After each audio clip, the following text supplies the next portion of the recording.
नमस्कार दोस्तों, जैसे कि आप जानते हैं अभी इजरायल और हमास के बीच में युद्ध चल रहा है।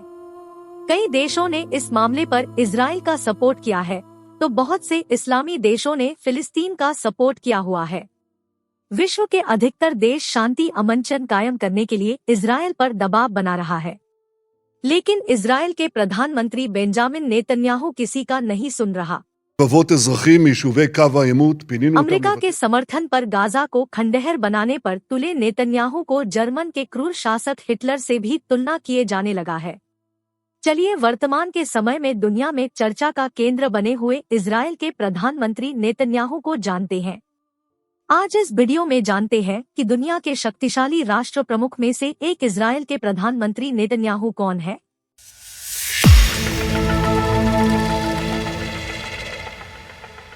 साल 1949 में 21 अक्टूबर के दिन बेंजामिन नेतन्याहू का जन्म एक यहूदी परिवार में हुआ था।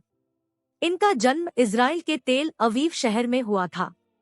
बेंजामिन के पिता का नाम बेंजिन नेतन्याहू है और इनकी माता का नाम तजिला सेगल है। इनके पिता इजराइल हिस्ट्री के एक अच्छे प्रोफेसर है, वहीं इनकी माता एक हाउसवाइफ है। लोग इन्हें प्यार से बीवी नाम से बुलाते हैं। इनके दो भाई हैं, जिनमें से एक भाई का नाम योनतन नेतन्याहू है, जो कि इस्राइल डिफेंस फोर्स में ऑफिसर था, और दूसरे भाई का नाम इद्दो नेतन्याहू है, जो कि एक फिजिशियन है।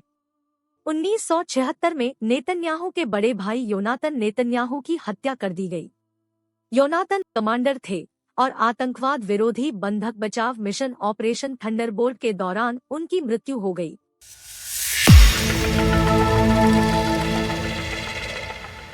पढ़ाई में अव्वल नेतन्याहू पूर्व सैनिक भी है। बेंजामिन नेतन्याहू की शिक्षा के बारे में बात करें तो इन्होंने अपनी प्रारंभिक शिक्षा इजराइल के यरूशलेम में मौजूद हेनरिएटा सोल्ड एलिमेंट्री स्कूल और अमेरिका के पेंसिल्वेनिया शहर में मौजूद चेल्टनहैम हाई स्कूल से पूरी की हुई है। अमेरिका में हाई स्कूल शिक्षा पूरी करने के बाद नेतन्याहू ने 1967 में अपने देश इजराइल वापस आकर इजराइल डिफेंस फोर्सेस IDF में शामिल हुआ। आपको बता दें, IDF इजराइल का सैन्य विभाग है। 18 वर्ष के उम्र में वह IDF की एलीट कमांडो यूनिट में शामिल हुए। उन्होंने कई बड़े ऑपरेशंस में भूमिका निभाई। नेतन्याहू ने हाईजैक हुए सबीना एयरलाइंस के विमान के बंधकों को बेंगुरियन हवाई अड्डे पर छोड़ने में खास भूमिका निभाई थी। इस ऑपरेशन के दौरान वह घायल भी हो गए थे। नेतन्याहू कैप्टन के पद पर रहते हुए 6 साल बाद अलग हो गए, जिसके बाद उन्होंने फिर उच्च शिक्षा के लिए अमेरिका के बोस्टन के Massachusetts institute of technology MIT college से आर्किटेक्चर में BSSC की उपाधि प्राप्त की। MSc बिजनेस मैनेजमेंट में किया। उन्होंने MIT और हार्वर्ड विश्वविद्यालय में राजनीति विज्ञान का भी अध्ययन किया। इस प्रकार से बेंजामिन एक वेल एजुकेटेड व्यक्ति है। 6 बार प्रधानमंत्री बनने वाला नेतन्याहू। आपको बता दूं, नेतन्याहू राजनीतिक जीवन से करीब 30 साल में अधिकतर समय इजरायली सत्ता के इर्द गिर्द रहा। 1984 में नेतन्याहू को संयुक्त राष्ट्र में इजरायल का राजदूत नियुक्त किया गया था। 1988 में नेतन्याहू ने सक्रिय राजनीतिक क्षेत्र में प्रवेश किया। उन्हें लिकुड पार्टी द्वारा वहां की संसद कनेसेट का सदस्य चुना गया।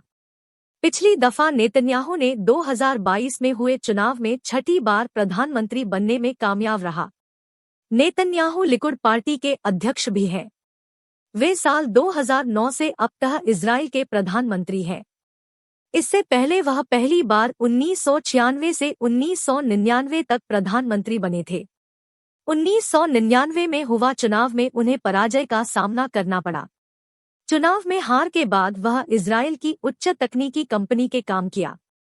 इसके बाद वे 2002 में फिर राजनीति में लौटे और नवंबर 2002 से फरवरी 2003 तक विदेश मंत्री का पदभार संभाला। इसके बाद वह 2005 तक वित्त मंत्री भी रहे। इसके बाद 2009 में दूसरी बार वह प्रधानमंत्री बना। तब से अब तक वे प्रधानमंत्री पद पर विराजमान है।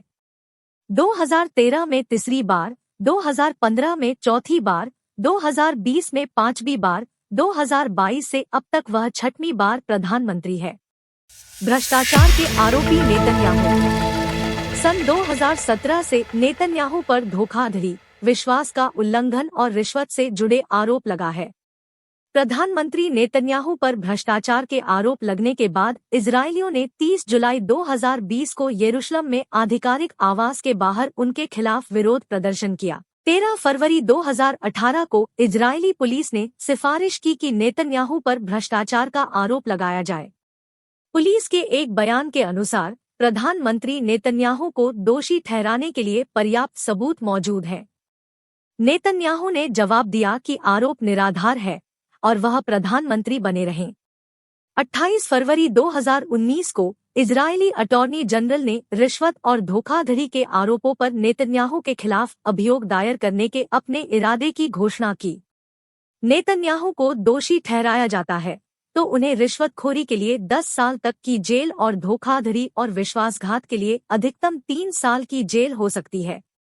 वह इजराइल के इतिहास में पहले मौजूदा प्रधानमंत्री हैं जिन पर किसी अपराध का आरोप लगाया गया है। बेंजामिन नेतन्याहू का परिवार। इजराइल के वर्तमान प्रधानमंत्री बेंजामिन के द्वारा 3 विवाह किए गए हैं। इन्होंने पहला विवाह साल 1972 में मरियम वीसमैन के साथ किया था, जो कि एक आर्मी ऑफिसर थी, और इन्होंने इन्हें साल 1978 में तलाक दे दिया था। इसके बाद दूसरा विवाह इन्होंने साल 1981 में फ्लकेट्स के साथ किया, जो कि एक ग्रेजुएट महिला थी, और इन्होंने इन्हें साल 1984 में तलाक दिया। इसके बाद नेतन्याहू तीसरा विवाह साल 1991 में सारा बेनात्सी नाम की महिला के साथ किया, जो कि एक फिजियोलॉजिस्ट है और वर्तमान में इन्हीं के साथ यह जीवन व्यतीत कर रहे हैं। अब बेंजामिन नेतन्याहू की संतानों के बारे में बात करें तो इनकी 2 लड़की और 2 बेटे हैं, जिनमें से लड़की का नाम नोआ नेतन्याहू रोथ है, जो कि मरियम हरण से पैदा हुई थी। वहीं बेटों का नाम यार नेतन्याहू, अवनेर नेतन्याहू है, जो कि सारा बेनात्सी से पैदा हुए थे।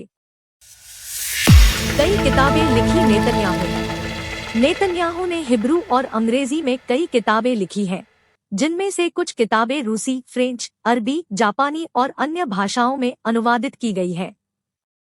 उनकी प्रमुख किताबों में self portrait of the hero, the letters of Jonathan Netanyahu, international terrorism, challenge and response, terrorism, how the west can win, the place in the nations, Israel and the world, fighting terrorism, how democracies can defeat domestic and international terrorism. दोस्तों, ऐसे ही जानकारी के लिए informative channel को subscribe करना ना भूलें। नमस्कार।